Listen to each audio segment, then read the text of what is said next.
மா மா என்ன பண்ணிட்டு இருக்க? மீன் குழம்பு வைக்கிறேன். வேற என்ன பண்ற? மீன் பொரிக்கணும். சாப்பாடு செஞ்சிட்டியா? சோறு வடிச்சிட்டேன். சோறு வடிச்சிட்டியா? எப்போ சாப்பாடு ரெடி ஆகும்? 12 மணி ஆகும். 12 மணி ஆகுமா? திறந்து காமி மீன் குழம்ப.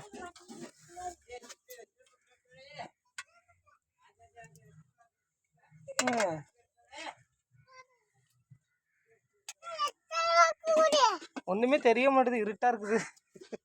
இருட்டாதான் இருக்கும். மீன் எப்போ பொரிக்க போற? இப்போ குழம்பு இறக்கி வச்சுட்டு தான் கொதிக்க வைக்கணும், இது வறுக்கணும்.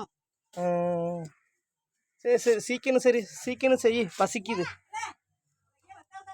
சீக்கிரம் செய்யுமா, பசிக்குது. எல்லா பேரும் சாப்பிட கூப்பிடு, வாங்க சாப்பிடுறது. ஹாய் மக்களே வாங்கன்னு சொல்லு.